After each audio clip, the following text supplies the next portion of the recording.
Добрый день, уважаемые жители Республики Саха-Якутия. Текущая санитарно-эпидемиологическая ситуация в республике осложнена. По данным управлением Роспотребнадзора выявленными 1211 новыми случаями новой коронавирусной инфекции. За прошедшие сутки на лечение в стационары республики поступило 107 человек. Основное количество заболевших, выявленных, и основная нагрузка сегодня ложится непосредственно на первичную медико-санитарную помощь и на первичное звено, прежде всего города Якутска. Сложная ситуация у нас на настоящий момент непосредственно в Хангаласском, Намском, Мегино-Кангаласском улусах. Остается нестабильная ситуация также в Сунтарском улусе.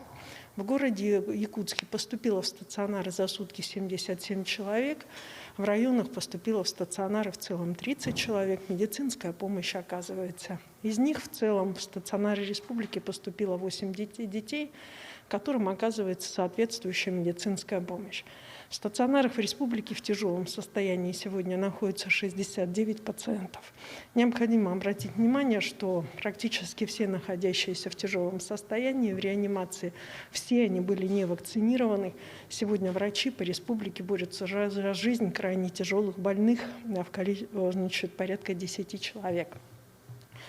На настоящий момент управление Роспотребнадзора, так же как и учреждения здравоохранения, работают в режиме повышенной готовности, работают в режиме круглосуточной работы. Всем заболевшим оказывается соответствующая медицинская помощь.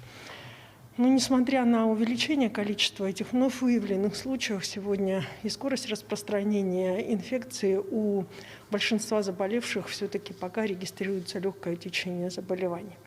Уважаемые жители Республики Саха-Якутия, на медицинскую сеть и на первичное медицинское звено, особенно города Якутска, сегодня легла колоссальная нагрузка, которая в десятки раз превышает ту нагрузку, которая определяется как нормативами, и ту нагрузку, которую возможно осуществлять как в нормальных условиях, так и в условиях повышенной готовности.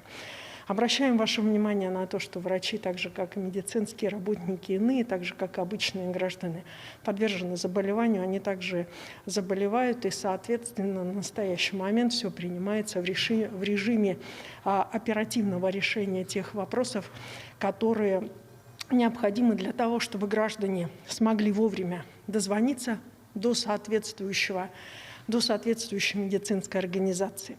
Дозвон у нас сегодня и вызов медиков на дом и получение консультаций осуществляется разными путями. Прежде всего, это 122, номер, который у нас заработал с прошлой недели. Это непосредственно облачная поликлиника, это медсеть.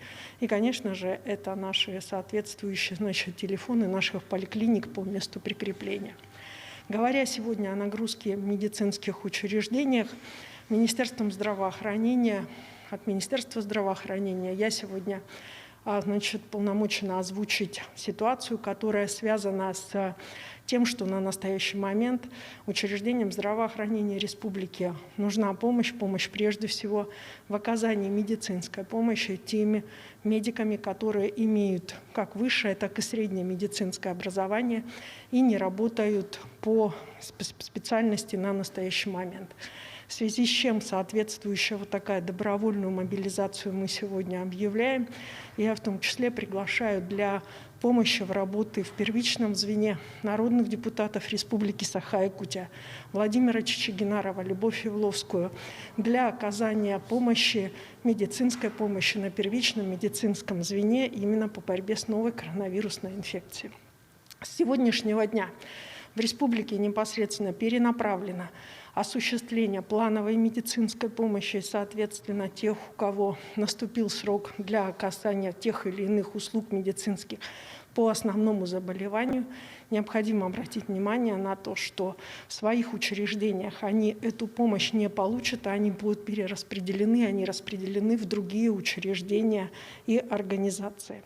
Кроме того, необходимо обратить внимание на тот факт, что с завтрашнего дня на колл-центре помимо вызова врача начинают работать наши доктора медицинских наук, профессоры Северо-Восточного федерального университета, наши титулованные медицинские работники, которые будут, соответственно, при необходимости оказывать в том числе и медицинское консультирование тех, кто будет обращаться. Здоровья всем и спокойствия.